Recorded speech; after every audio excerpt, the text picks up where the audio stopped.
السلام عليكم ورحمة الله وبركاته. الحمد لله رب العالمين، والصلاة والسلام على أشرف الأنبياء والمرسلين نبينا محمد وآله وصحبه أجمعين, أما بعد. সম্মানিত মুসলিম ভাই এবং বোনেরা, দেশ ও বিদেশের যে যেখান থেকে আমাদের আজকের প্রোগ্রামে জয়েন করেছেন, আপনাদের সবাইকে আইসিটি সাপ্তাহিক হালাকায় স্বাগত জানাচ্ছি। আমরা নির্দিষ্ট একটি পুস্তিকার উপর আলোচনা করছিলাম। আজকে শেষ পর্ব বিইذنিল্লাহ। সেটি হচ্ছে রসুল সালাসা ও আদিল্লাতুহা, শেখ মোহাম্মদ আব্দুল ওয়াহাব রাহিমাহুল্লাহর ছোট্ট একটি পুস্তিকা, তিনটি মূলনীতি এবং তার প্রমাণপন্থী। এ বিষয়ে আলোচনা আমরা 3 পর্বে শেষ করেছি। প্রথম পর্বে শাহেদ যে ভূমিকা দিয়েছেন, বিশেষ করে সেটা নিয়ে আলোচনা হয়েছিল। তারপরে 3টা মূলনীতি আমরা শুরু করেছিলাম। প্রথম মূলনীতি ছিল রবের পরিচয় সম্পর্কে, দ্বিতীয় পরিচয় হলো দিনের পরিচয়, মা দিনুকা, আর তৃতীয় আজকের আহ, যে মূলনীতি সেটি হচ্ছে মারিফাতু নবিয়িনা মুহাম্মাদিন সাল্লাল্লাহু আলাইহি ওয়াসাল্লাম, আমাদের নবী সাল্লাল্লাহু আলাইহি ওয়াসাল্লাম সম্পর্কে পরিচয়। আহ, শেখ মোহাম্মদ বিন আব্দুল ওয়াহাব রাহিমাহুল্লাহ উনি বলছেন, আল আসলু সালিস, তৃতীয় মূলনীতি, মারিফাতু নবিয়িকুম মুহাম্মাদিন সাল্লাল্লাহু আলাইহি ওয়াসাল্লাম, তোমাদের নবী মুহাম্মদ সাল্লাল্লাহু আলাইহি ওয়াসাল্লাম সম্পর্কে জানা। কবরে কিন্তু আমরা আগেও বলেছি আপনাদেরকে, এর আগের পর্বগুলোতে, যে 3টি মূলনীতি কিন্তু 3টি প্রশ্ন কবরের, এটা আমরা জানি। তার মধ্যে এটা একটা প্রশ্ন। তো এখানে উনি আল্লাহ রসূল সাল্লাল্লাহু আলাইহি ওয়াসাল্লামের পরিচয় দিয়েছেন। মূলত 5টি মৌলিক পরিচয় তিনি এখানে দিয়েছেন। সেটিও হচ্ছে প্রথমত তার বংশ পরিচয়, দ্বিতীয়ত হচ্ছে তার বয়স, তার জন্মস্থান, পরবর্তীতে কোথায় তিনি অবস্থান করলেন, তৃতীয়ত তার নবুয়তি জীবন কত বছর ছিল, কিভাবে কেটেছে, চতুর্থত তিনি কিভাবে নবী হলেন, পঞ্চম হলো তিনি কিভাবে রাসূল হলেন। আহ বা প্রথম কিভাবে নবী এবং রাসূল হলেন, তারপর পঞ্চম হলো যে তিনি কিসের দিকে মূলত দাওয়াত দিয়েছেন, তার দাওয়াতের আলোচ্য সূচি বা মূল বিষয় কি ছিল। এটি হচ্ছে পঞ্চম বিষয়। এর উপরেই আলোচনা আমরা দেখতে পাবো। তিনি পরবর্তীতে ব্যাখ্যা বিশ্লেষণ করেছেন। প্রথম যে বিষয়টি দিয়ে শুরু করেছেন, উনি ওনার বংশ পরিচয় সম্পর্কে বলছেন। বলছেন ওহুয়া মুহাম্মদ ইবনে আব্দুল্লাহ, তিনি হচ্ছেন আব্দুল্লাহর পুত্র মুহাম্মদ ইবনে আব্দুল মুত্তালিব। আব্দুল্লাহ ছিল আব্দুল মুত্তালিবের পুত্র, ইবনে হাশিম, এবং আব্দুল মুত্তালিব ছিল হাশিমের পুত্র। আহ ও হাশিম মিন কুরাইশ, এবং হাশেম ছিলেন কুরাইশ বংশের অন্তর্ভুক্ত। বা কুরাইশ মিনাল আরব, আর কুরাইশরা হলো আরবদের বংশগত। ওয়াল আরবু মিন যুরিয়াতি ইসমাঈল ইবনে ইব্রাহিম খলিল আলাইহিস সালাম, আলাইহি ওয়া আলা নবিয়িনা আফদালুস সালাতু ওয়াস সালাম। তিনি বলছেন যে আর আরবরা ছিল মূলত ইসমাঈল আলাইহিস সালামের বংশধর। তার মানে আমাদের নবী সাল্লাল্লাহু আলাইহি ওয়াসাল্লাম হচ্ছেন মূলত ইসমাঈল আলাইহিস সালামের বংশধর। এখানে একটা বিষয় আপনাদের যোগ করি, সেটি হচ্ছে যে আমাদের নবী সাল্লাল্লাহু আলাইহি ওয়াসাল্লামের 3টা বংশধারা আছে। এটা আপনারা সিরাতের গ্রন্থে দেখতে পাবেন। প্রথম যেটা ধারা সেটা হচ্ছে যে নবী সাল্লাল্লাহু আলাইহি ওয়াসাল্লাম থেকে আদনান পর্যন্ত, নবী সাল্লাল্লাহু আলাইহি ওয়াসাল্লাম থেকে আদনান পর্যন্ত এই বংশের এই ধারাটা প্রথম যেটা, এটা সঠিক, এটা বিশ্বস্ত সূত্রে প্রমাণিত। দ্বিতীয় ধারাটা হচ্ছে আদনান থেকে ইব্রাহিম আলাইহিস সালাম পর্যন্ত।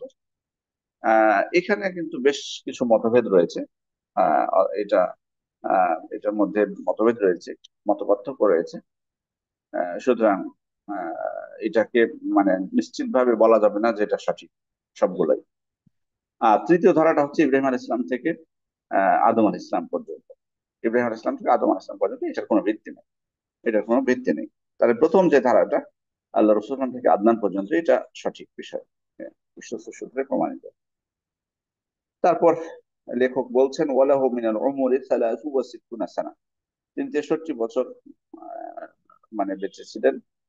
মিনহা আরবাউনা ক্বাবলা নবুওয়া, তার মধ্যে 40 বছর হলো নবুয়তের পূর্বের। ওয়া সালাসু ওয়া ইশরুনা নাবিয়্যা রাসূলা, আর 23 বছর হলো নবী রাসূল হিসেবে তিনি দুনিয়াতে ছিলেন।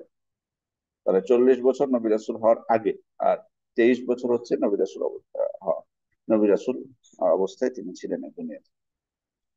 আহ তারপর তিনি বলছেন নব্বে আবি ইকরা, নব্বে আবি ইকরা, তিনি নবী হয়েছেন ইকরা নাজিল হওয়ার মাধ্যমে, অর্থাৎ সূরাতুল আলাক নাজিল হওয়ার মাধ্যমে তিনি নবী হয়েছেন।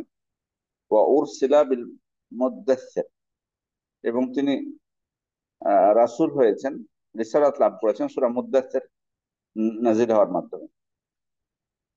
এখানে আপনারা জানেন এই ঘটনাগুলো আমাদের মোটামুটি জানা আছে। নবুয়তের সময় আল্লাহ রসুল সাল্লাল্লাহু আলাইহি ওয়াসাল্লাম হেরা গুহায় তিনি আল্লাহ তাআলার ইবাদতে মগ্ন থাকতেন। তারপর জিবরাইল আলাইহিস সালাম এসেছিলেন, সূরাতুল আলাক নাজিল হয় প্রথম 5টি আয়াত। তখন থেকে তার নবুয়তের জীবন শুরু হয়। তারপরে আল্লাহ রসুল তার কিছুদিন কিছুদিন কয়েক মাস ওই বন্ধ থাকার পর, যেটা অনেকেই বলে যে অনেক দিন বন্ধ ছিল, এটার কোনো ভিত্তি নেই। কয়েক মাস বা কয়েকদিন বন্ধ থাকার পর তারপর সূরা আল মুদ্দাসসির নাজিল হয় এবং এর মাধ্যমে তিনি রিসালাত প্রাপ্ত হন, অর্থাৎ তাকে দাওয়াত দিতে আদেশ করেন। তাকে দাওয়াত দিতে আদেশ করেন আল্লাহ তাআলা। যেটা তিনি বলেছেন, আরো ব্যাখ্যা করেছেন। তারপর লেখক বলছেন ওবালাদুহু মক্কা, তার জন্মস্থান হচ্ছে মক্কা, ওয়া হাজারা ইলাল মদিনা, পরবর্তীতে তিনি মদিনায় হিজরত করেন। তারপর তিনি বলছেন বাআসাহুল্লাহু বিন নাযারাতি আনিশ শিরক, আল্লাহ তাআলা তাকে প্রেরণ করলেন, তিনি মানুষকে শিরক থেকে সতর্ক করতেন। ওয়া ইয়াদউ ইলা তাওহীদ, এবং মানুষকে তাওহীদের দিকে ডাকতেন। দলিলটা কি? ওয়াদ দালিলু কাউলুহু তাআলা, আল্লাহ তাআলার বাণী হচ্ছে তার দলিল, ইয়া আইয়ুহাল মুদ্দাসসির, হে চাদর আবৃত, কুম ফাআনজির, আপনি দাঁড়ান, দণ্ডায়মান হন এবং সতর্ক করুন। অর্থাৎ এখানে কিন্তু রিসালাত প্রাপ্ত হলেন তিনি, তাকে দাওয়াত দেওয়ার জন্য আল্লাহ তাআলা আদেশ করছেন। প্রথম এটা বিষয়, কুম ফাআনজির, দণ্ডায়মান হন এবং সতর্ক করুন। এই যে দণ্ডায়মান হলেন তিনি সেই 40 বছর বয়সে, তারপরে কিন্তু আর তিনি বসার সুযোগ পান। দণ্ডায়মান হয়েছেন, দাওয়াত শুরু করেছেন, আর এই দাওয়াত থেকে তিনি ক্ষান্ত হননি। কত জুলুম নির্যাতন তাকে সহ্য করতে হয়েছে। আল্লাহ তাআলা বলছেন রব্বাকা ফাকাব্বির, আপনার রবের মহত্ব বর্ণনা করুন, বড়ত্ব বর্ণনা করুন।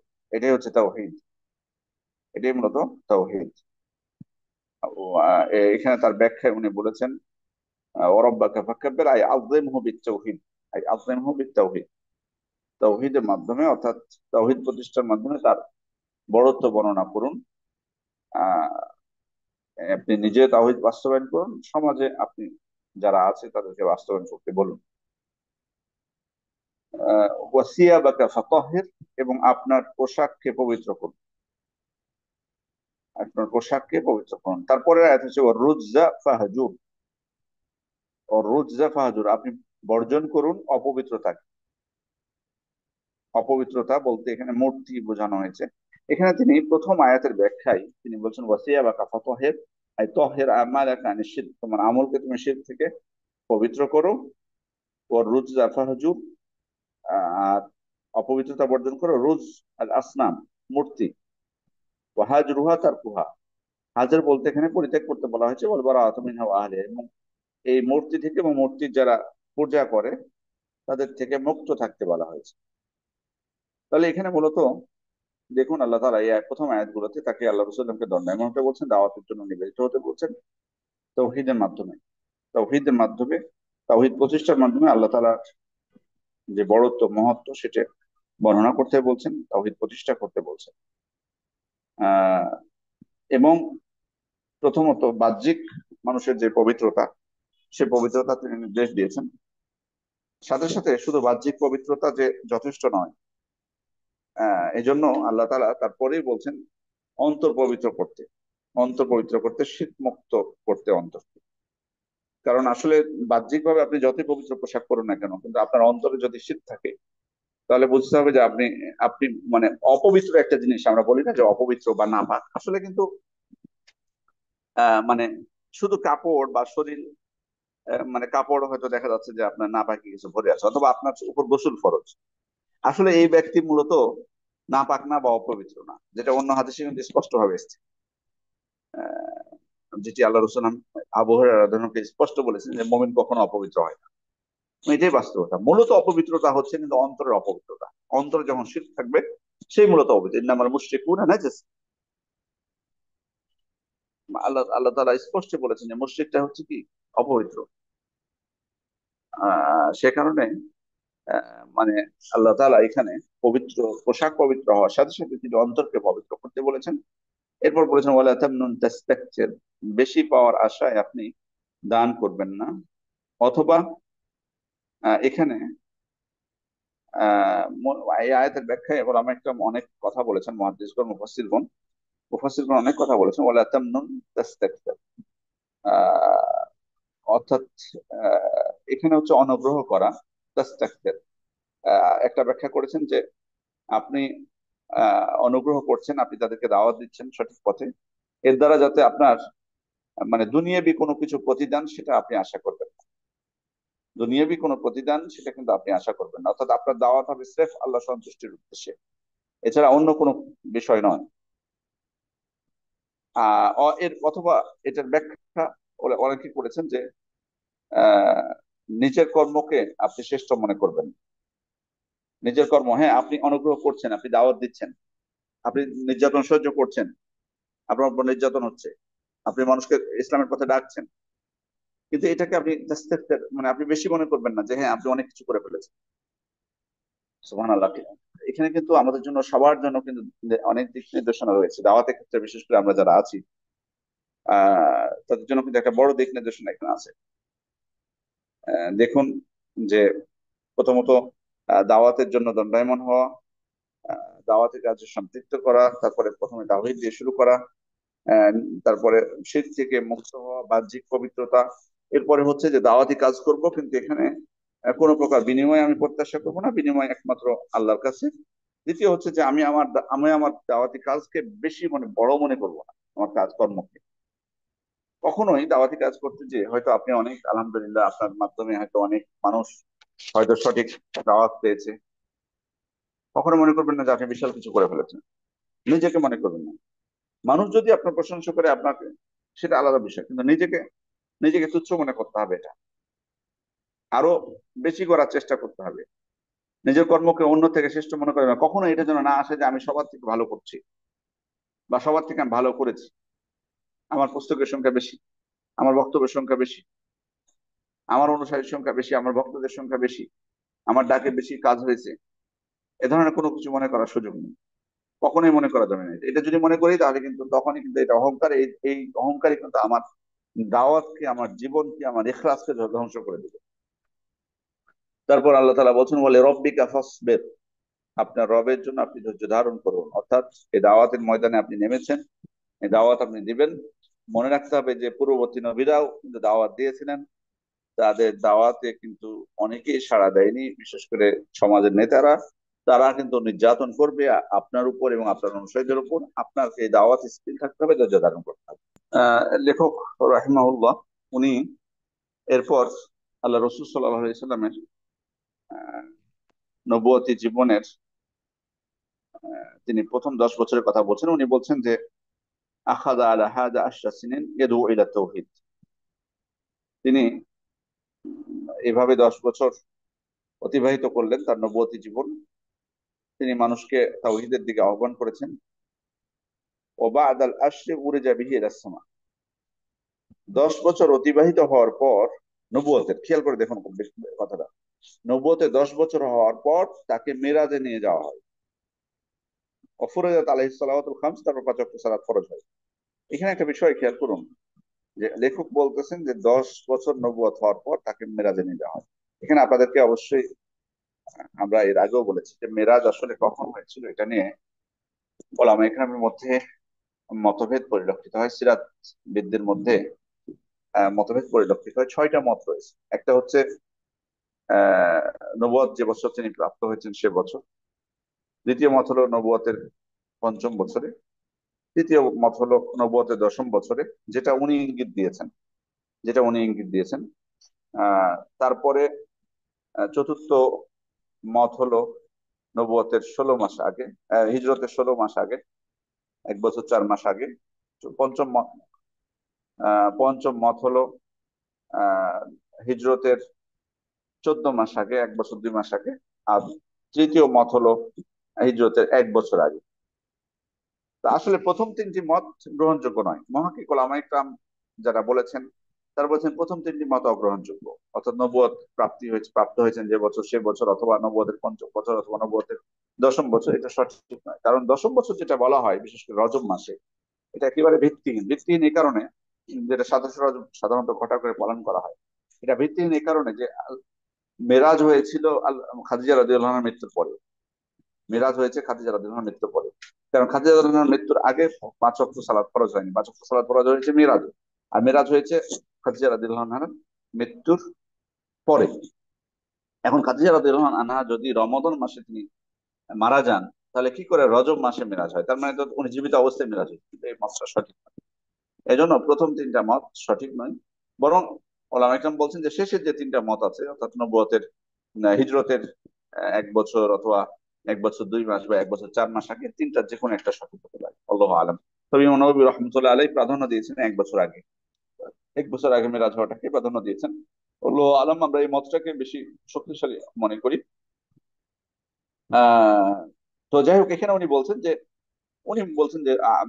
10 বছর পর তাকে মেরাজে নিয়ে যাওয়া হয়। মেরাজের ঘটনা আমাদের কাছে স্পষ্ট, আল্লাহ তালার পক্ষ থেকে এটা আমাদের রাসূল সাল্লাল্লাহু আলাইহি ওয়াসাল্লামের জন্য অনেক বড় একটা মুজিজা, সুবহানাল্লাহ। কারণ সরাসরি আল্লাহর সাথে সাক্ষাৎ। এবং এখানে কিন্তু অনেকেই কিন্তু এটাকে বলার চেষ্টা করেছে যেটা স্বপ্নে ছিল বা রুহের জগতে, বা অনেকে অনেক ব্যাখ্যা করার চেষ্টা করেছে, কিন্তু এটা সশরীরে যে মেরাজ, এতে কোনো সন্দেহ আমরা পোষণ করি না। কারণ আল্লাহ তাআলা এই যে আয়াতে ইসরা এবং মেরাজের ঘটনা উল্লেখ করেছেন সূরা বনু ইসরাঈলের মধ্যে, তিনি বলেছেন সুবহানাল্লাযী আসরা। সুবহান এই শব্দটি আশ্চর্যজনক বসে ব্যবহৃত হয়। সুতরাং মানে স্বপ্ন যোগে যদি মেরাজ হয়ে থাকতো, তাহলে এখানে আশ্চর্যের কিছু নেই, মানুষ তো স্বপ্নে আরো কত কিছু করে। এই জন্য আহ এটা আশ্চর্য হওয়ার কোনো কিছু থাকতো না। এই জন্য মূলত সশরীরে হয়েছিল। এবং সেখানে আব্দ শব্দ ব্যবহার করা হয়েছে ওই আয়াতে। আব্দ দ্বারা রূহ এবং শরীর দুটোকে বোঝানো হয়, মূলত দুইটার সমন্বয়ে আব্দ হয়। আহ তো আরো অনেক প্রমাণ দিয়ে আছে, যেগুলোর ভিত্তিতে স্পষ্ট হবে মুতাওয়াতির সূত্রে প্রমাণিত, যেটা আল্লাহ রাসূলের সশরীরে এই মেরাজ হয়েছিল। আহ তারপর তিনি মেরাজে যান। আপনারা জানেন যে প্রথমে কিন্তু উনি সরাসরি মক্কা থেকে যে আল্লাহ আল্লাহ তাআলার সান্নিধ্যে গেছেন এটা না। প্রথমে মক্কা থেকে মসজিদে হারাম থেকে তিনি ফিলিস্তিনে যান, বাইতুল মাকদিস। আহ, সেখান থেকে তিনি সেখান থেকে তিনি ঊর্ধ্বাকাশে আহ, সিঁড়ির মাধ্যমে তিনি গমন করেন। প্রথম আসমানে দেখা হয় আদম আলাইহিস সালামের সাথে, দ্বিতীয় আসমানে ঈসা এবং ইয়াহইয়া আলাইহিমুস সালামের সাথে, তৃতীয় আসমানে ইউসুফ আলাইহিস সালাম, চতুর্থ আসমানে ইদ্রিস আলাইহিস সালাম, পঞ্চম আসমানে হারুন, ষষ্ঠ আসমানে মূসা, এবং সপ্তম আসমানে ইব্রাহিম আলাইহিমুস সালাম জামিয়ান। তাদের সাথে দেখা হয় আল্লাহ সাল্লামের। এরপরে তো উনি সেখানে বাইতুল মামুর দেখেন। এরপরে তিনি সিদরাতুল মুনতাহা, পরবর্তীতে আল্লাহ সান্নিধ্য লাভ করেন। আল্লাহ তাআলা তার কাছে ওহী করেন। 5 ওয়াক্ত সালাত ফরজ হয়। ফিরে আসার সময় 50 ওয়াক্ত সালাত প্রথমত ফরজ হয়েছিল। আল্লাহ রসুল এই সফরে তিনি জান্নাত জাহান্নাম দেখেছেন। আহ এরপরে বেশ কিছু শাস্তি তিনি অবলোকন করেছেন। যাই হোক, ফিরে আসার সময় 50 ওয়াক্ত সালাত ফরজের বিষয়ে মুসা আলাইহিস সালাম আপত্তি করেন, এবং তিনি বলেন যে আপনার উম্মত যেতে পারবে না। পরবর্তীতে আল্লাহ রসুল আল্লাহ তাআলার কাছে যান এবং কমিয়ে নিয়ে আসেন। এভাবে কয়েকবার ঘটনা ঘটে, এবং শেষ পর্যন্ত 5 ওয়াক্ত সালাতের বিষয়েও মুসা আলাইহিস সালাম আপত্তি করেছিলেন, তবে আল্লাহ রসুল পরবর্তীতে যেতে লজ্জা পান। এই 5 ওয়াক্ত সালাত ফরজ হয়। আহ এবং আল্লাহ রসুল সাল্লাল্লাহু আলাইহি ওয়াসাল্লাম কিন্তু সমস্ত নবী রাসূলদেরকে নিয়ে বাইতুল মাকদিস, ফিলিস্তিনে, সেখানে কিন্তু সালাত আদায় করেছিলেন তাদের রূহ গুলোকে নিয়ে। এখানে কোন কোন বর্ণনা এসেছে যে তিনি মেরাজে যাওয়ার আগেই সালাতটা আদায় করেছিলেন। আবার কোন কোন বর্ণনা এসেছে যে তিনি মেরাজ থেকে ফিরে সালাত আদায় করেছিলেন। বিশ্ব অধিক প্রসিদ্ধ বর্ণনা হচ্ছে যে তিনি প্রথমেই সালাত আদায় করে তারপর গেছিলেন। এখানে কেউ কেউ আপত্তি করেছেন যে প্রথমে যদি সালাত হয়ে থাকে, তাহলে আল্লাহ রাসূল যখন মেরাজে যাচ্ছিলেন তখন প্রথম আসমানে বা বিভিন্ন আসমান গুলোতে নবীদের সাথে যখন সাক্ষাৎ হচ্ছিল, তখন কিন্তু মনে হচ্ছিল যে মানে তাদের সাথে আর তার আগে ইতিপূর্বে দেখা হয়নি।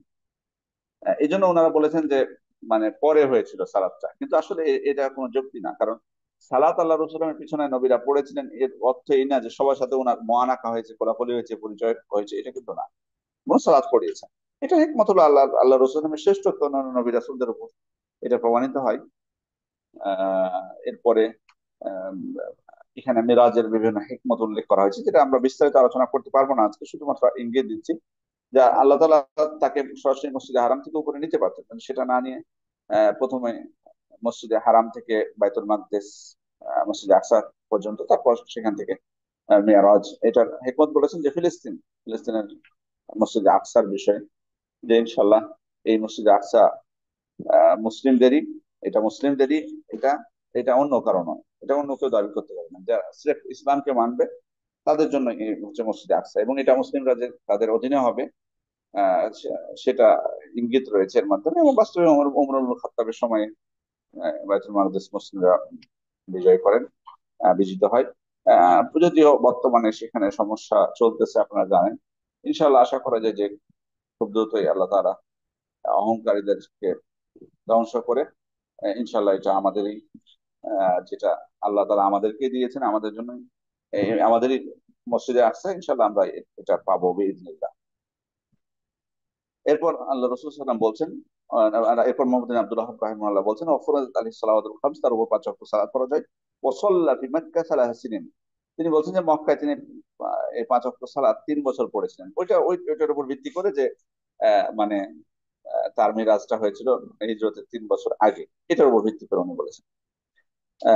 বা'দাহা উমিরা বিল হিজরা ইলাল মাদিনা, এরপর তাকে নির্দেশ দেওয়া হয় মদিনায় হিজরতের। আপনারা জানেন যে আল্লাহ রাসূল আহমেদ দাওয়াতের কারণে যারা দাওয়াতে সাড়া দিয়েছিলেন, প্রথম আল্লাহ রাসূল আহমেদ জীবনের মাক্কি জীবনের 3টা স্তর রয়েছে। প্রথম স্তর ছিল 3 বছর গোপনে দাওয়াত, এরপরে 4র্থ বছর থেকে আহ 10ম বছর পর্যন্ত প্রকাশ্যে মক্কার মধ্যে দাওয়াত, আর 10ম বছর থেকে হিজরত পর্যন্ত প্রকাশ্যে মক্কা এবং মক্কার বাইরে দাওয়াত, যেটা তাইফে তিনি গেছিলেন দাওয়াতের জন্য।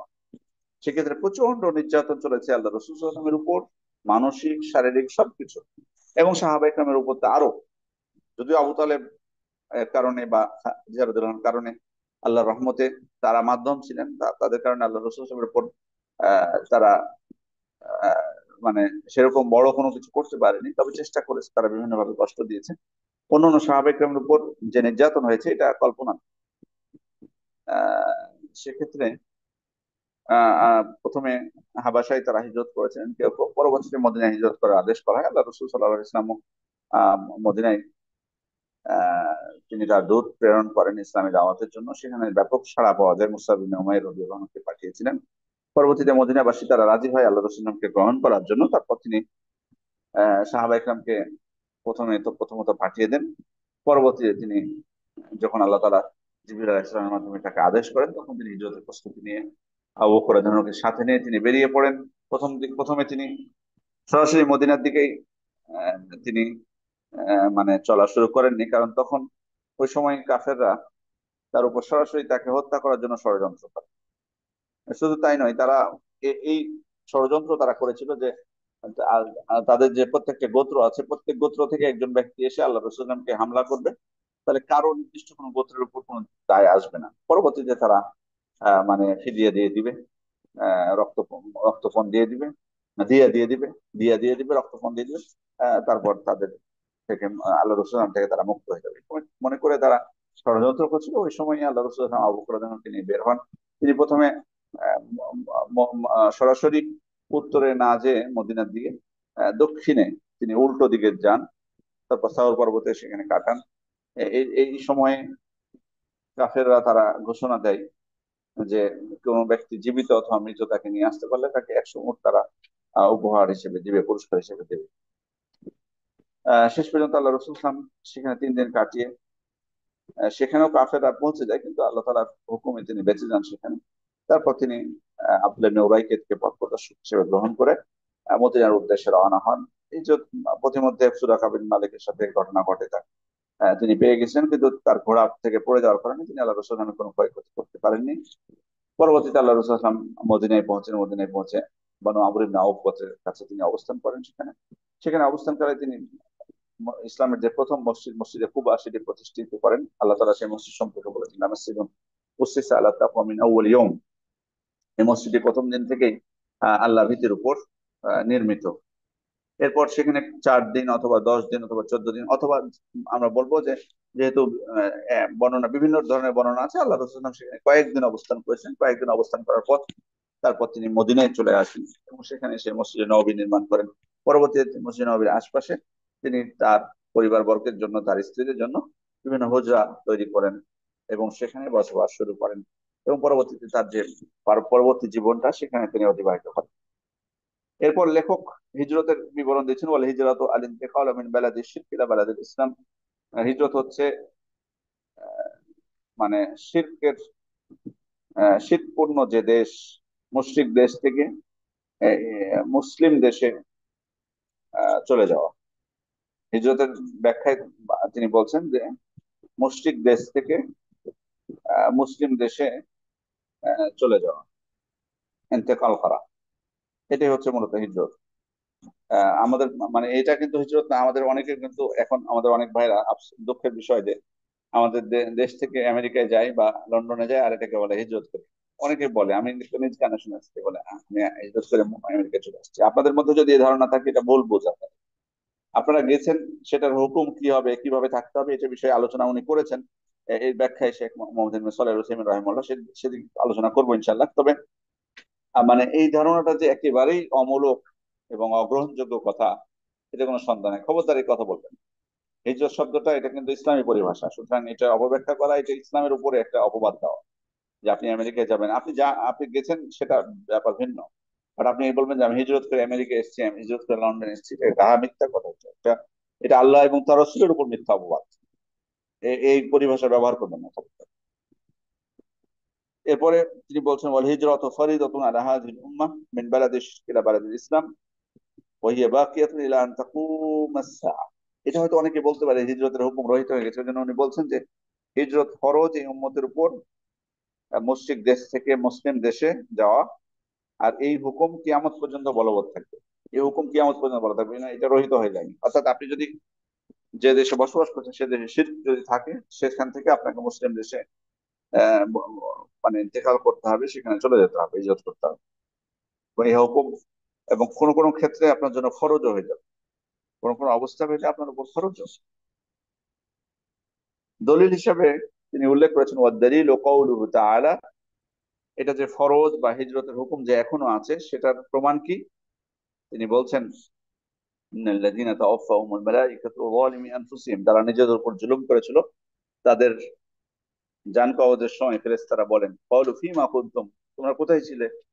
ক্বালু কুননা মুস্তাদআফিনা ফিল আরদ, তারা তখন বলবে যে আমরা জমিনে মানে খুবই দুর্বল অবস্থায় ছিলাম, নিঃস্ব অবস্থায় ছিলাম। ক্বালু আলাম তাকুন আরদুল্লাহি ওয়াসিআতান ফাতুহাজিরু ফিহা, ফেরেশতারা তখন বলবে যে আল্লাহর জমিন কি প্রশস্ত ছিল না, তোমরা হিজরত করতে।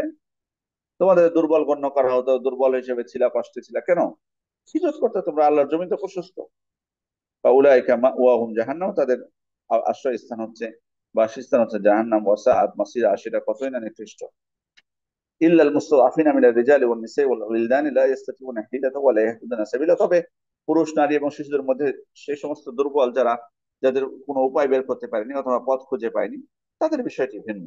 তাদের বিষয়টি ভিন্ন, অর্থাৎ হিজরত করতে যদি তারা না পারে, তাদের অসুস্থতা, দুর্বলতার কারণে, তাদের বিষয়টি ভিন্ন। ফাউলাইকা আসাল্লাহু আন ইয়াফু আনহুম, আশা করা যায় যে আল্লাহ তাআলা তাদেরকে ক্ষমা করে দিবেন।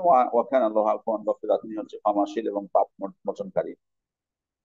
এরপর আরেকটি দলিল তিনি বলেছেন, ওয়া কওলুহু তাআলা, ইয়া ইবাদিয়াল্লাযীনা আমানু ইন্না আরদি ওয়াসিআতুন ফাইয়্যা ফা'বুদুন, হে আমার বান্দারা যারা তোমরা ঈমান এনেছো, নিশ্চয়ই আমার জমিন হচ্ছে প্রশস্ত, ফাইয়্যা ফা'বুদুন, অতএব তোমরা আমারই ইবাদত করবে। অর্থাৎ আমার ইবাদত করার জন্য যেখানে যাওয়ার সেখানে তোমাকে যেতে হবে।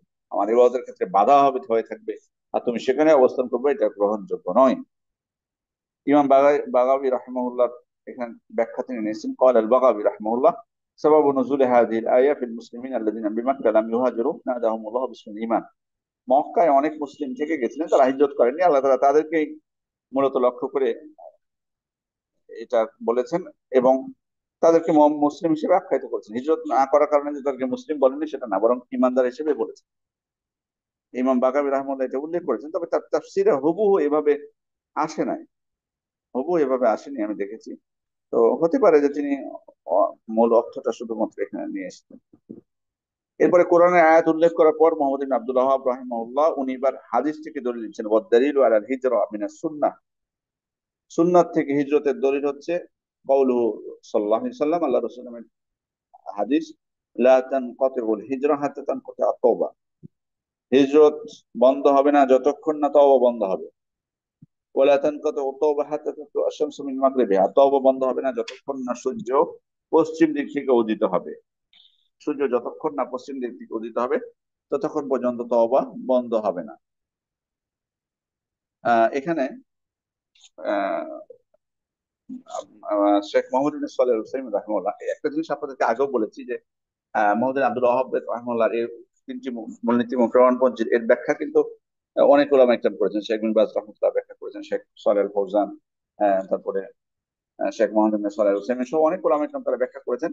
আহ সেক্ষেত্রে শেখ উসাইমিন, মোহাম্মদ বিন সালেহ আল উসাইমিন রাহিমাহুল্লাহ, উনি ওনার ব্যাখ্যা গ্রন্থে এখানে তিনটা বেশ কিছু আলোচনা করেছেন অমুসলিম দেশে যাওয়ার বিষয়ে, অমুসলিম দেশে সফর করার বিষয়ে তিনটা কথা বলেছেন। উনি বলেছেন যে অমুসলিম দেশে সফরে যাওয়া মানে ভ্রমণের জন্য যাওয়া অথবা সেখানে থাকার জন্য যাওয়া, যেটার জন্যই হোক, প্রথমত তিনটা শর্তে যাওয়া যাবে। প্রথম এটা তিনটা শর্ত, এরপরে কিন্তু আরো শর্ত আছে। প্রথমত তিনটা শর্তে, তিনটা শর্ত যদি থাকে তাহলে যাওয়া যাবে। একটা কি? প্রথম হচ্ছে যে একজন ব্যক্তির যিনি যাবেন তার কাছে যথেষ্ট জ্ঞান থাকতে হবে শরীয়তের, যথেষ্ট জ্ঞান থাকতে হবে যেটার মাধ্যমে যে কোনো প্রকার সংশয়কে উনি দূর করতে পারবেন। কারণ যখন আপনি কুফফার দেশে যাবেন তখন তো কাফেররা অবশ্যই ইসলামের বিষয়ে তাদের নানা ধরনের সংশয় রয়েছে, নানা ধরনের তাদের সংশয় রয়েছে। সেটাকে আপনাকে, সে সংশয়গুলো আপনার সামনে উপস্থাপন করতে পারে এবং আপনাকে বিভ্রান্ত করার চেষ্টা করতে পারে, অথবা তাদের কর্মের মাধ্যমে আপনি বিভ্রান্ত হতে পারেন, সংশয় আপনার কাছে চলে আসতে পারে। এই জন্য আপনার কাছে দৃঢ় ইসলামের জ্ঞান থাকতে হবে, যার মাধ্যমে আপনি যে কোনো প্রকার সংশয়কে আপনি দূর করতে পারবেন, অর্থাৎ ইসলামের থেকে যাতে পদভ্রষ্ট না হয়ে যান। এটা হলো এক নাম্বার। দুই নাম্বার হচ্ছে যে দিনদার হতে হবে, যাতে তিনি নিজেকে কন্ট্রোল করতে পারেন সেখানে। দিনদার ব্যক্তি না হলে সেখানে তিনি যেমন যে কোনো ঠুনকো কারণে দিন থেকে মানে বিচ্যুত হতে পারেন, মোরতাদ হয়ে যেতে পারেন, এবং সাথে সাথে অথবা তিনি যে কোনো পাপে লিপ্ত হয়ে যেতে পারেন সেখানে পরিবেশ পাওয়ার কারণে। যখন দিনদার হবেন, দিনদার হলে তো উনি সেখানেও নিজেকে রক্ষা করবেন, ইমানদার হলে তিনি সেখানে নিজেকে রক্ষা করবেন। ইমান যদি দুর্বলতা থাকে তাহলে সেখানে যেহেতু পাপের সুযোগটা বেশি, পরিবেশটা ভালোভাবে পেয়ে যান, সে কারণে সেটা সেটা থেকে তিনি মানে তার দিনদার হতে হবে। 3 নাম্বার শর্ত বলছেন আইয়াকুনা মুহতাজান লিযালিক, তার প্রয়োজন থাকতে হবে সেখানে যাওয়ার। প্রয়োজন না থাকলে তার যাওয়ার কোনো প্রয়োজন নেই। তাহলে এই তিনটা শর্ত, মানে তার জ্ঞান থাকতে হবে যথেষ্ট ইসলামের বিষয়ে। এখন যারা যায় তাদের বিষয়ে বা আপনারা যারা যান আপনারা সিদ্ধান্ত নেবেন। জ্ঞান থাকতে হবে, দিনদার হতে হবে, আর তৃতীয় হচ্ছে প্রয়োজন থাকতে হবে সেখানে যাওয়ার। এই তিনটা শর্ত যদি থাকে তাহলে আপনি সেখানে যেতে পারবেন। আহ আর সেখানে অবস্থানের ক্ষেত্রেও, সেখানে অবস্থানের ক্ষেত্রেও এখানে এখানে বিষয়টা হলো, আর বিশেষ করে এখানে সেখানে দিন আহ মানে যদি আপনি সেখানে থাকেন, বিশেষ করে যারা সেখানে অবস্থান করেন তাদের অবশ্যই দিন প্রকাশ্যে দিন পালনের মানে সুযোগ থাকতে হবে, প্রকাশ্যে দিন পালনের সুযোগ থাকতে হবে। তবে এখানে একটা বিষয় মনে রাখতে হবে যে কেউ সেখানে স্থায়ী বসবাসের জন্য যেতে পারবেন না। 1 নাম্বার, স্থায়ী বসবাস করার উদ্দেশ্যে সেখানে যেতে পারবেন, অর্থাৎ আমি অমুসলিম দেশে বসবাস করব, দেশের সব ভিটা মাটি সবকিছু আমি বিক্রি করে দিয়ে সেখানে আমি জমি কিনবো, বাড়ি করব, এবং আমার সেখানে সন্তান সন্ততি হবে, তারা সেখানে বসবাস করবে, তাদের সন্তান সন্ততি হবে, এবং এভাবে আমার বংশ বিস্তার হবে সেখানে। এই উদ্দেশ্যে ওখানে যাওয়া এটা হারাম একেবারে। কিন্তু সাময়িক বসবাসের জন্য যাওয়া, সাময়িক অবস্থান করার জন্য অথবা ভ্রমণের জন্য যাওয়াটা জায়েজ। তবে ভ্রমণের জন্য, ভ্রমণের বিষয়ে ওলামা ইকরাম বলছেন যে ভ্রমণটা আপনি ওই দেশে কেন যাবেন ভ্রমণ করতে, মানে কিছুটা সময় কাটানোর জন্য বা কিছু, ওই দেশে না। আপনি মুসলিম দেশে যাবেন ভ্রমণের জন্য। ওই দেশে কি কারণে যেতে পারেন তাহলে? 1 নাম্বার হচ্ছে যে আপনি ইসলামী দাওয়াতের জন্য যেতে পারেন, কাফেরদেরকে আপনি দাওয়াত দিবেন, সেজন্য আপনি যেতে পারেন। আহ এটা কারণ আমরা জানি যে এটা ফরজে কিফায়া বা লেগো, আর মানে এটা অবশ্যই যারা এই বিষয়ে অভিজ্ঞ, আহ বিশেষ করে অমুসলিমদেরকে কিভাবে দাওয়াত দিতে হবে সে বিষয়ে তাদের এটা দায়িত্ব আছে। আর এমনিতে নর্মালে সাধারণ দাওয়াত যেটা, এটা তো সবারই, বা লেগুয়ানি ওলা ওয়ায়। সেক্ষেত্রে কাফের দেশে, কুফফার দেশে ইসলামী দাওয়াতের উদ্দেশ্যে যাওয়া, সেখানে যে আমি দাওয়াতি কাজ করবো, সেখানে মানুষকে সঠিক পথে ডাকবো, এটা জায়েজ আছে। কিন্তু ওই তিনটা শর্ত কিন্তু ভোলা যাবে না। মানে ওই যে জ্ঞান থাকা, তারপরে দিনদার হওয়া, এগুলো সব সব ক্ষেত্রে এটা প্রযোজ্য। দ্বিতীয় হচ্ছে যে সেখানে কাফেরদের অবস্থা পর্যবেক্ষণ করার জন্য যাওয়া, যে তাদের ভ্রান্ত আকীদা, তারপরে তাদের মানে সেখানে যে অবস্থান করে, সেখানে আহ, মানে তাদের তাদের সম্পর্কে মূলত জানা, তাদের সম্পর্কে বিস্তারিত ভাবে জানা। কারণ তাদের সম্পর্কেও জানাটাও দরকার, কারণ তারা কি কৌশল করতেছে, কোন ষড়যন্ত্র করছে কিনা, বা বা অন্য কোনো উদ্দেশ্য এখানে আছে কিনা, কোনো এই বিষয়গুলো আসলে মূলত পর্যবেক্ষণ করার জন্য, অথবা সতর্ক করার জন্য তাদের থেকে সতর্ক করার জন্য সেখানে যাওয়া, যাতে তাদের সম্পর্কে বিস্তারিত জানতে পারে, তাদের যে বিচ্যুতি গুলো আকীদাগত দিক থেকে, ইমানের দিক থেকে, আখলাকের দিক থেকে, এটা বিস্তারিত জানার জন্য যাওয়া। তো ওই ব্যক্তি যাবেন যার দিনদার দিনদার এবং ইলম রয়েছে। দ্বিতীয় বিষয় হচ্ছে যে রাষ্ট্রীয় প্রয়োজনে যাওয়া, যেমনটা অনেকে, সেখানে দূতাবাস গুলো আছে, রাষ্ট্রীয় প্রয়োজনে যাওয়া সেখানের জন্য, সেটা জায়েজ। চতুর্থ হচ্ছে ব্যবসা অথবা চিকিৎসার জন্য যাওয়া, ব্যবসা অথবা চিকিৎসার জন্য যাওয়া, আহ, সেটা আপনি যেতে পারেন যদি প্রয়োজন হয় ব্যবসায়িক কাজে, তবে যতটুকু প্রয়োজন হবে ব্যবসায়িক কাজে যতদিন থাকার প্রয়োজন হবে ততদিন থাকবে। চিকিৎসার জন্য একই বিষয়, চিকিৎসার জন্য একই বিষয়। পঞ্চম বিষয় হচ্ছে যে সেখানে আপনি পড়াশোনার জন্য যাবেন, পড়াশোনার জন্য যাবেন সেখানে। পড়াশোনার জন্য যেতে পারবেন যখনই আপনি এমন একটা বিষয়ে পড়াশোনা করতে যাচ্ছেন যেটা মুসলিম উম্মার জন্য খুবই উপকারী, সমস্ত মুসলিম উম্মার জন্য উপকারী বিষয়।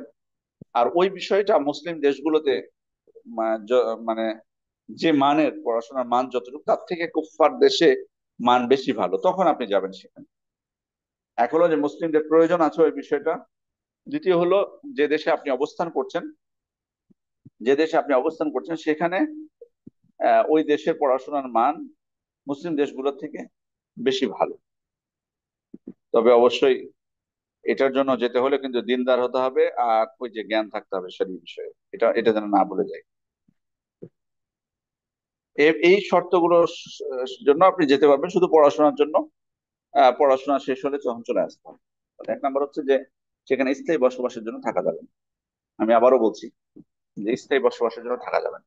সেটা যে কোনো, পড়াশোনার জন্য যান, ব্যবসার জন্য যান, চিকিৎসার জন্য যান, ইসলামী দাওয়াতের জন্য যান, বা তাদের অবস্থা পর্যবেক্ষণের জন্য যান, চিকিৎসার জন্য যান, আহ স্থায়ী ভাবে যাওয়ার জন্য যাবে না। যতটুকু প্রয়োজন হবে ততটুকু, তবে এই শর্তগুলো যদি থাকে, অর্থাৎ তার জ্ঞান থাকে যথেষ্ট ইসলামের, তারপরে দিনদার হয়।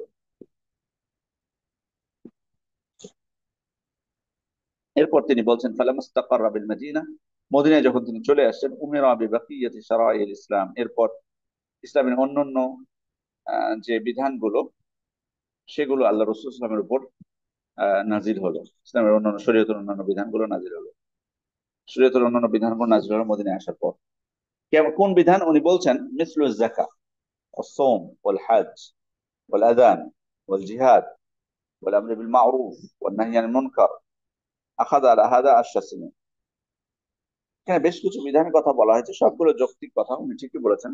যেমন আজানটা, মানে সালাত ফরজ হয়েছে মক্কায়, কিন্তু জামাতে তো সেখানে সালাত তারা আদায় করতে পারতেন না মক্কায়, যে কারণে সেখানে আজানও ছিল না। কিন্তু মদিনায় যেহেতু জামাত শুরু হলো, সে কারণে সেখানে আজানের বিধান আসলো মদিনায় আসার পর।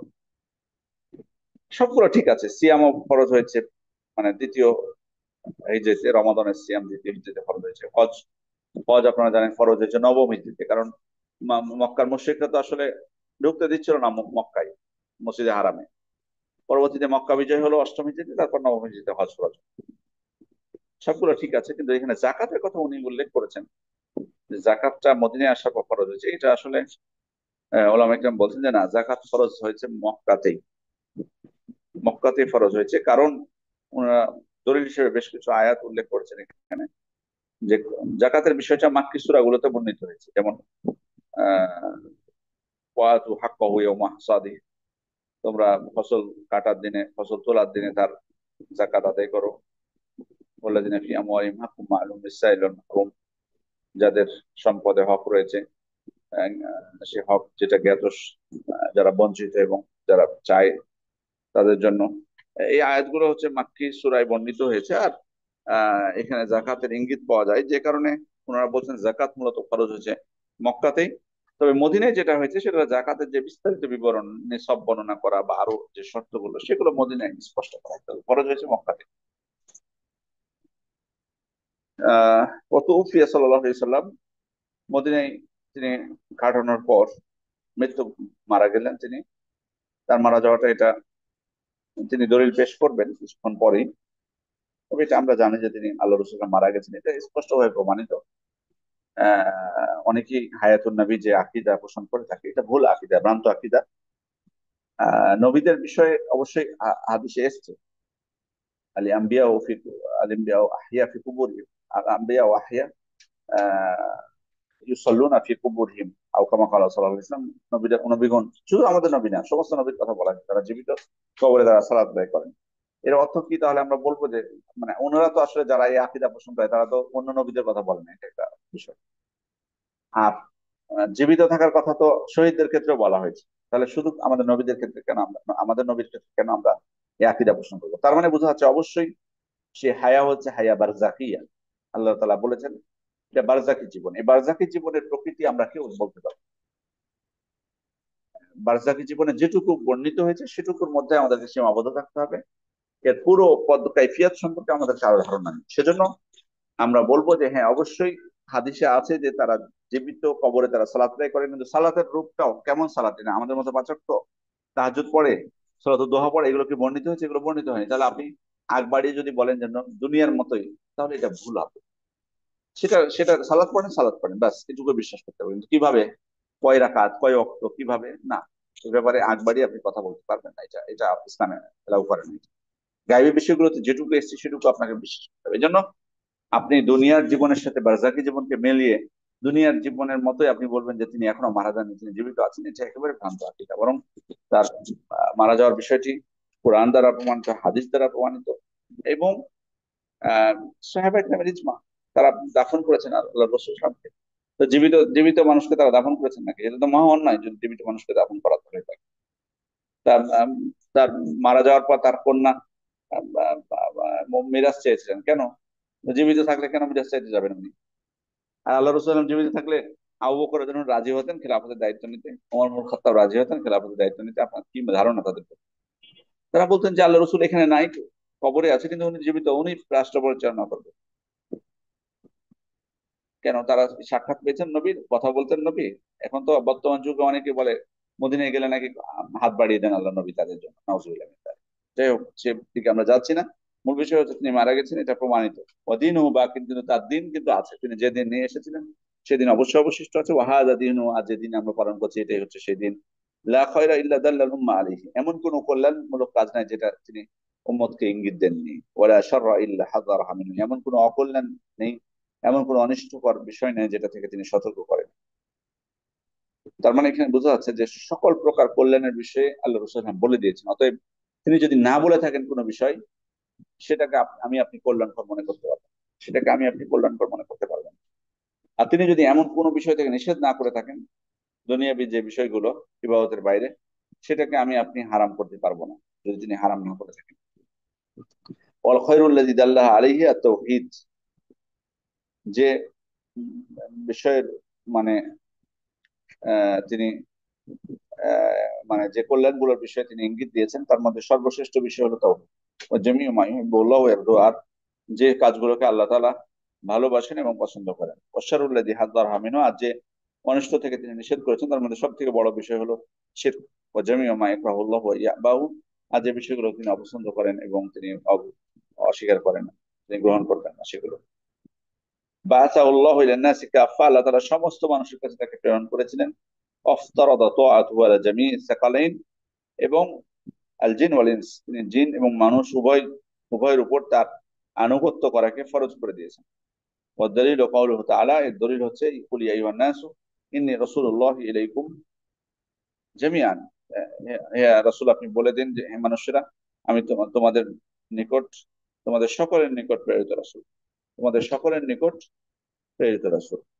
ওয়া আকমাল আল্লাহু বিদ্দিন, আল্লাহ তাআলা তার মাধ্যমে দিনকে পরিপূর্ণ করেছেন। ওয়াদ দলিল কাউলুহু তাআলা, এর দলিল হচ্ছে আল ইয়াউমা আকমালতু লাকুম দীনাকুম ওয়া আতমামতু আলাইকুম নি'মাতি ওয়া রাদিতু লাকুমুল ইসলামা দীনা, আজ আমি তোমাদের জন্য তোমাদের দিনকে পরিপূর্ণ করে দিলাম এবং তোমাদের প্রতি আমার নিয়ামতকে সম্পূর্ণ করলাম এবং ইসলামকে আমার দিন হিসেবে তোমাদের জন্য পছন্দ করলাম। এখানে দিন পরিপূর্ণ হয়ে গেছে, দিনের যাবতীয় বিধিবিধান আমাদেরকে শিখিয়ে দেওয়া হয়েছে। কোনো কিছু মনে করা আমাদের যাবে না যে এটা এই দিনের মধ্যে নাই, এটা আমরা নিয়ে আসবো না, সবকিছু আছে। এই জন্য তো একজন মুশরিক সালমান আল ফারিসি রাদিয়াল্লাহু বলেছিলেন, আল্লামাকুম নবিয়ুকুম হাত্তাল খিরা, তোমাদের নবী তোমাদেরকে সবকিছু শিখিয়েছে, তোমরা দাবি করো যে তোমাদের দিন পরিপূর্ণ, সবকিছু আছে এই দিনের মধ্যে। পারিবারিক, নিজের ব্যক্তিগত বিধিবিধান, পারিবারিক, সামাজিক, রাষ্ট্রীয় থেকে শুরু করে সবকিছু আছে। রাষ্ট্র পরিচালনা, সেখানেও সবকিছু আছে এদিনের মধ্যে। এটা এটা এটা বলা যাবে না যে মানে মানে রাষ্ট্রীয় বিধিবিধান আমাদেরকে তৈরি করতে হবে, নো, সবকিছু আছে ইসলামের মধ্যে। এই জন্য সে মুশরিক সালমান আল ফারসিকে জিজ্ঞেস করেছিলেন যে তোমাদের নবী তোমাদেরকে সবকিছু শিখিয়ে দিয়েছে, তাহলে ওই যে তোমরা অশ্রমে যাও, তোমাদের প্রাকৃতিক প্রয়োজন সারো, এটাও কি বলে দিয়েছে কিভাবে করতে হবে? তখন তিনি বলেছেন, আজাল, অবশ্যই, তুমি কি মনে করেছো, সেটাও আমাদের নবী আমাদেরকে বলে দিয়েছেন। লাকাদ নাহানা আন নাস্তাকবিলাল কিবলা লিগায়াতিন আও বাউলিন, আমাদেরকে তিনি নিষেধ করেছেন আমরা যাতে প্রসাব পায়খানা করার সময় যাতে পশ্চিম কিবলামুখী না হই, বা কিবলাকে পিছনে না না করি। আও নাহা আন নাস্তানজিয়া বিল ইয়ামিন, ডান হাত দিয়ে ইস্তিনজাকে নিষেধ করেছেন।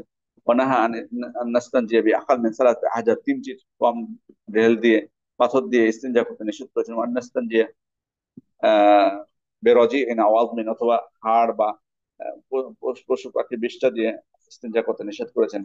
এই তো, আরো কত বিধান আছে, যে বসার যতক্ষণ না বসবে ততক্ষণ কাপড় উত্তোলন করবে না। আহ, আরো কত কি বলা হয়েছে, টয়লেটে প্রবেশ করার সময় কি বলবে, বের হওয়ার সময় কি বলবে, সুবহানাল্লাহ, সবকিছু বলা আছে, স্পষ্ট আছে। ওয়াদ-দালিলু আলা মাউতিহি, এরপর বলছেন তার মৃত্যুর দলিল হলো কওলুহু তাআলা, ইন্নাকা মাইয়িতুন ওয়া ইন্নাহুম মাইয়িতুন, আপনি মারা যাবেন এবং তারাও মারা যাবে। সুম্মা ইন্নাকুম ইয়াওমাল কিয়ামাতি ইনদা রাব্বিকুম তাখতাসিমুন, এরপর তোমরা কিয়ামতের দিন তোমাদের রবের সাথে বাগবিতণ্ডা করবে। এখানে উনি এটার দলিল বলেছেন, আরো দলিল আছে, মোহাম্মদ ওমা মোহাম্মদুন ইল্লা রাসূলুন ক্বাদ খালাত মিন ক্বাবলিহি রাসূল, মোহাম্মদ সাল্লাল্লাহু আলাইহি ওয়াসাল্লাম রাসূল ছাড়া কিছুই নন, তার পূর্বে অনেক রাসূল কত হয়েছে। আফা ইম্মাতা আও কুতিলান ক্বালাবতুম আলা আকাবিকুম, তিনি যদি মারা যান অথবা তাকে হত্যা করা হয়, তোমরা কি পিছনে ফিরে পালিয়ে যাবে? তার মানে এই আয়াতে আল্লাহ তাআলা ইঙ্গিত দিয়েছেন তার মৃত্যুর বিষয়টি। এরপরে লেখক বলছেন,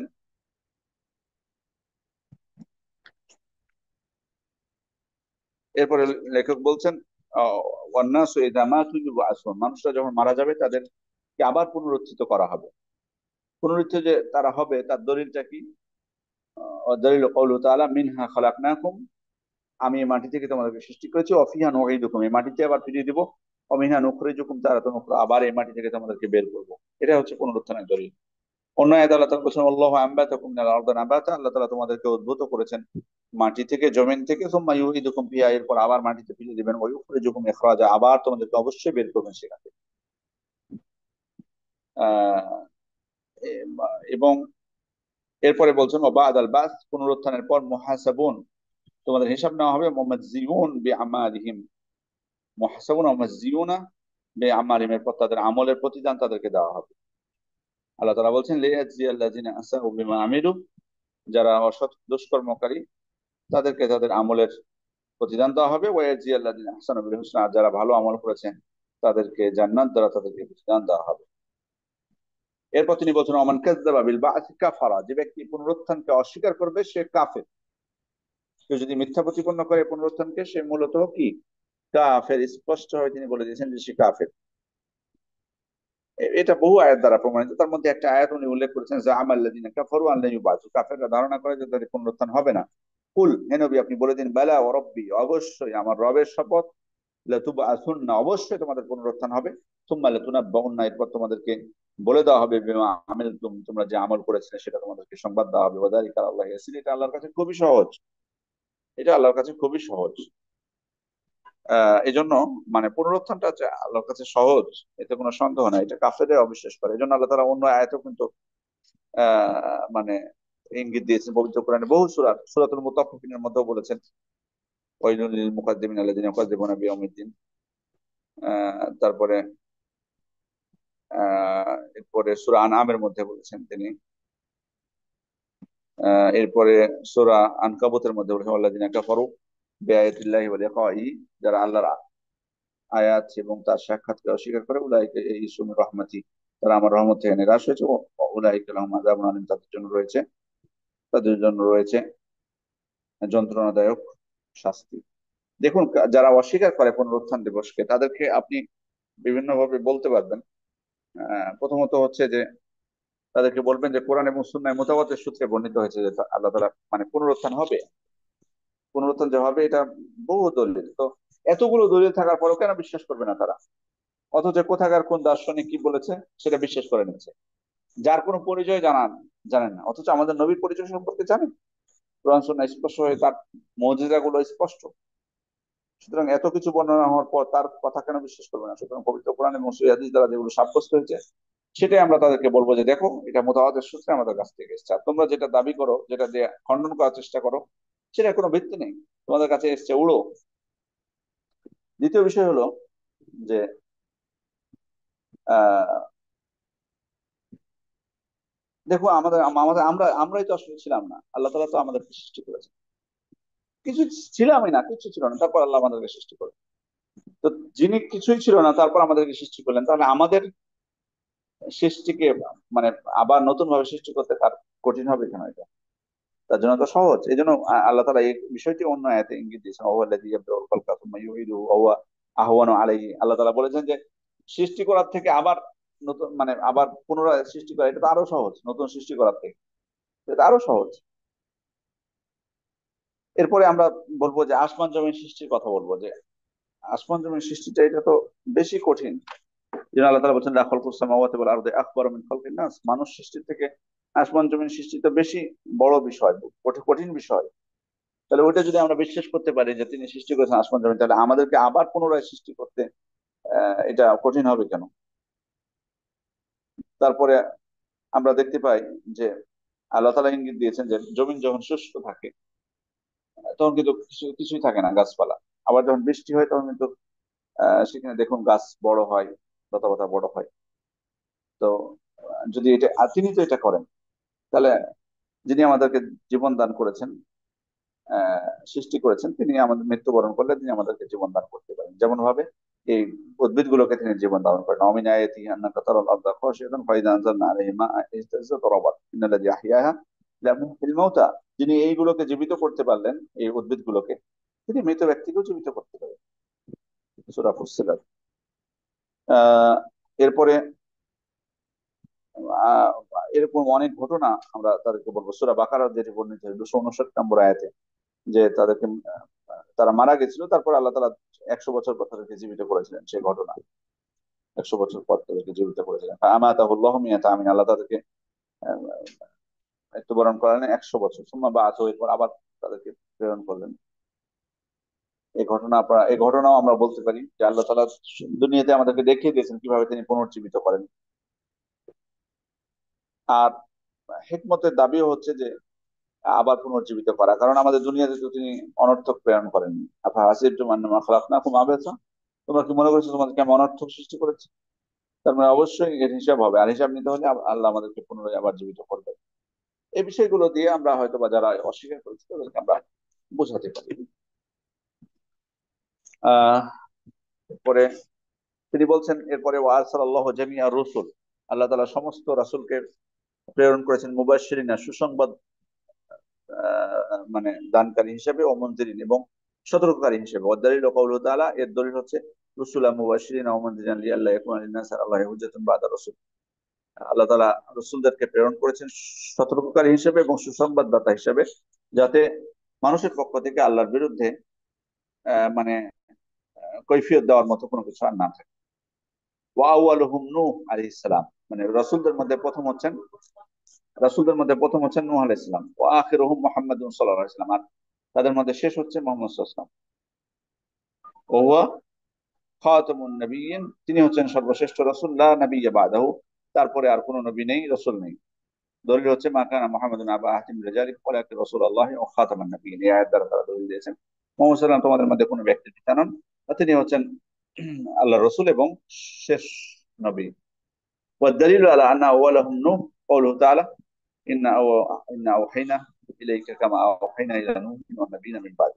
নূহ আলাইহিস সালাম যে প্রথম রাসূল ছিলেন তার দলিল বলছেন যে আমি আপনার প্রতি ওহী করেছি যেমন ভাবে আপনার পূর্ববর্তী নূহ আলাইহিস সালাম এবং অন্যান্য তার পরবর্তী নবীদের প্রতি ওহী করেছি। তার মানে এই আয়াত থেকে স্পষ্ট বোঝা যায় যে প্রথম রাসূল হচ্ছেন নূহ, প্রথম রাসূল হচ্ছেন নূহ। তাহলে প্রথম, আমি আবার স্পষ্ট করি, প্রথম নবী হচ্ছেন আদম আলাইহিস সালাম। প্রথম রাসূল হচ্ছেন নূহ আলাইহিস সালাম, শেষ নবী হচ্ছেন মুহাম্মদ সাল্লাল্লাহু আলাইহি ওয়াসাল্লাম, শেষ রাসূল হচ্ছেন মুহাম্মদ সাল্লাল্লাহু আলাইহি ওয়াসাল্লাম। প্রথম নবী নূহ আলাইহিস সালাম। এখানে একটা বিষয় আপনাদের হয়তো মনে হতে পারে, নবী রাসূলদের মধ্যে পার্থক্যটা, এটা একটা মাসআলা। জি, নবী রাসূলদের মধ্যে পার্থক্য হলো, অনেকে অনেক পার্থক্য বলেছেন। নবী রাসূলদের মধ্যে যে পার্থক্য আছে এতে কোনো সন্দেহ নাই, এ বিষয়ে কোনো দ্বিমত নেই। এবং প্রত্যেক রাসূলই হচ্ছেন নবী, কিন্তু প্রত্যেক নবী রাসূল নন, রাসূলের সংখ্যা কম। এবং কোন কোন বর্ণনা 1,24,000 বা 27,000 বা 25,000 যে বর্ণনাগুলো, এগুলো আসলে কোনোটাই সহিহ সূত্রে সাব্যস্ত নয়। তবে রাসূলদের সংখ্যা যে অনেক, এতে কোনো সন্দেহ নেই। তবে পবিত্র কোরআনে 25 জন নবী রাসূলদের বিবরণ এসেছে, এটা আমরা জানি।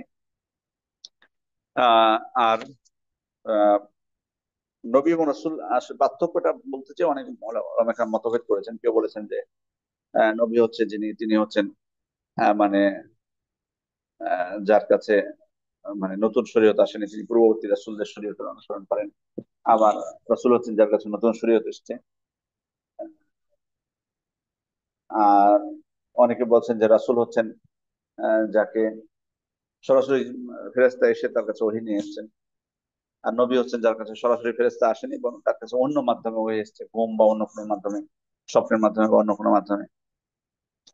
তবে এক্ষেত্রে প্রসিদ্ধ সব থেকে যেটা বর্ণনা, সেটা হচ্ছে যে রাসূল হচ্ছেন তিনি যার কাছে আল্লাহ তাআলা ওহী করেছেন, এবং আহ, সমস্ত মানে তাকে এমন সম্প্রদায়ের কাছে প্রেরণ করেছেন যারা ছিল তাওহীদ বিরোধী যারা শিরকে নিমজ্জিত, এমন জাতির কাছে যাদেরকে প্রেরণ করেছেন তারা হচ্ছেন রাসূল।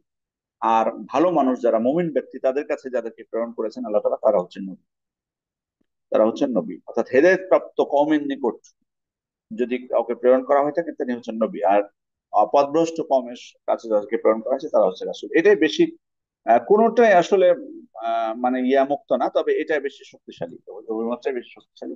রাসূল হচ্ছেন যারা তাদের বিরোধী কওমের কাছে প্রেরিত হয়েছিলেন, তারা হচ্ছেন রাসূল। আর নবী হচ্ছেন যারা হেদায়েত প্রাপ্ত কওমের কাছে প্রেরিত হয়েছিলেন, তাদেরকে আরো হেদায়েত বর্ণনা করার জন্য, তাদের জন্য আরো করণীয় বিষয়টা বর্ণনা করার জন্য। আহ আর রাসূল যদি হয়ে থাকেন, তারা অবশ্যই তারা নির্যাতনের শিকার হয়েছেন, বাধার সম্মুখীন হয়েছেন। এরপরে তিনি বলছেন অকুল্লু উম্মাতিন বাআসাল্লাহু ইলাইহি রাসূলান, প্রত্যেক উম্মত যাদের কাছে আল্লাহ রাসূল প্রেরণ করেছেন, মিন নূহ ইলা মুহাম্মদ, নূহ থেকে মুহাম্মদ পর্যন্ত, ইয়ামুরুহুম বিইবাদাতিল্লাহি ওয়াহদাহু, তারা মানুষকে আল্লাহর ইবাদত করতে বলেছেন, এক আল্লাহর। ওয়া ইয়ানহাউহুম আন ইবাদাতিত তাগুত, এবং তাদেরকে তাগুতের ইবাদত থেকে নিষেধ করেছেন। ওয়াদ দালিলু কাওলুহু তাআলা ওয়া লাকাদ বা'আসনা ফি কুল্লি উম্মাতিন রাসূলান আন ইবুদুল্লাহ ওয়া ইজতানিবুত তাগুত, আমি প্রত্যেক উম্মতের উপর প্রেরণ করেছি রাসূল, তারা বলেছেন তোমরা এক আল্লাহর ইবাদত করো এবং তাগুত থেকে দূরে থাকো। আল্লাহ আলা জামিল ইবাদ, প্রত্যেক বান্দার উপর আল্লাহ ফরজ করেছেন আল কুফরা বিত তাগুত, তাগুতকে অস্বীকার করা, ওয়াল ঈমান বিল্লাহ, আল্লাহর উপর ঈমান আনা। ইবনুল কাইয়িম রাহিমাহুল্লাহ বলছেন, তাগুতের ব্যাখ্যায় মা তাজাওয়াজা বিহিল আবদু হাদ্দাহু মিন মা'বুদিন আও মাতবুইন আও মুতাইন, কোন বান্দা যাকে নিয়ে তার দাসত্বের সীমা অতিক্রম করেছে, সেটা হতে পারে যে কোন মাবুদ আহ, সে সেটা দাবি করে, অথবা মাতবু অনুসৃত ব্যক্তি, অথবা অনুগত ব্যক্তি। এবং তিনি এরপরে তাগুতের বিস্তারিত ব্যাখ্যা বলছেন, ও তাওগীতু কাসীরা, তাগুত অনেক কিছু, অনেক আছে দুনিয়াতে। ও রুসুম খামসা, প্রধান হচ্ছে পাঁচজন, পাঁচটা হচ্ছে প্রধান। ইবলিস, এক নাম্বার হচ্ছে ইবলিস লানাহুল্লাহ, এই প্রথম তাগুত, মানে এর অনুসরণ করা, এটা হচ্ছে প্রথম তাগুত। ওমান উবিদা ওয়া রাদিন, আর যে ব্যক্তির আনুগত্য করা হয়, ইবাদত করা হয়, আর ও এতে সন্তুষ্ট থাকে। ওমান দা আন্নাস ইলা ইবাদাতি নাফসি, আর যে ব্যক্তি তার ইবাদতের দিকে মানুষকে আহ্বান করে। ওমান দা শাইআন মিনাল ইলমি গায়ব, আর হচ্ছে যে ব্যক্তি ইলমে গায়ব দাবি করে। ওমান হাকামা বিগাইরি মা আনজালাল্লাহ, আর যে ব্যক্তি আল্লাহর যা বিধান নাজিল করেছেন তাছাড়া অন্য বিধান দিয়ে হুকুম ফয়সালা করে।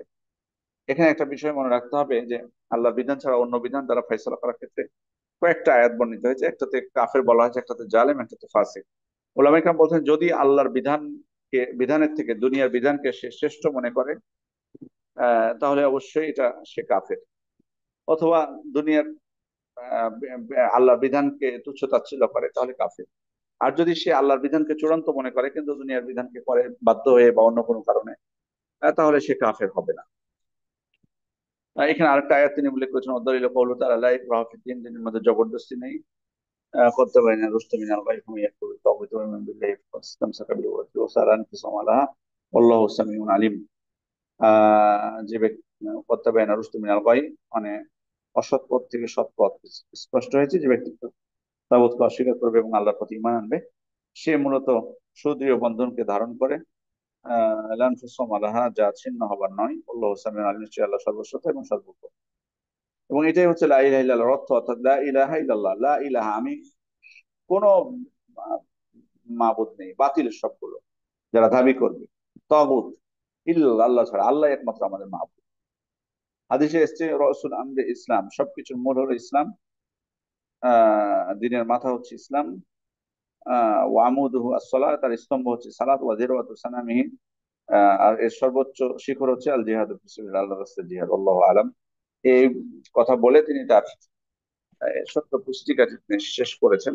এখানে আল্লাহ নবী সাল্লাল্লাহু আলাইহি ওয়াসাল্লামের পরিচয় দেওয়ার পাশাপাশি তিনি তার দাওয়াতটা কি ছিল, সমস্ত নবীর দাওয়াতটা কি ছিল, সে বিষয়েও তিনি ইঙ্গিত দিয়েছেন যে তারা এক আল্লাহর ইবাদত থেকে ডেকেছেন এবং তাগুত থেকে মানুষকে সতর্ক করেছেন। সুতরাং আমরা যাবতীয় তাগুত, ইবলিস থেকে শুরু করে প্রত্যেক তাগুতের অনুসরণ থেকে আমরা নিজেদেরকে বিরত রাখবো। আল্লাহ নবী সাল্লাল্লাহু আলাইহি ওয়াসাল্লামের প্রতি ঈমানকে দৃঢ় করবো। আমরা, আপনাদের কোনো যদি প্রশ্ন পাঠিয়েছেন কিনা আমরা দেখি। আমরা কি আল্লাহ সুবহানাহু ওয়া তাআলাকে সন্তুষ্ট করা, ভালো কাজে তৌফিক লাভের জন্য রাসূলুল্লাহ সাল্লাল্লাহু আলাইহি ওয়াসাল্লামের প্রতি বেশি বেশি দরুদ পড়বো?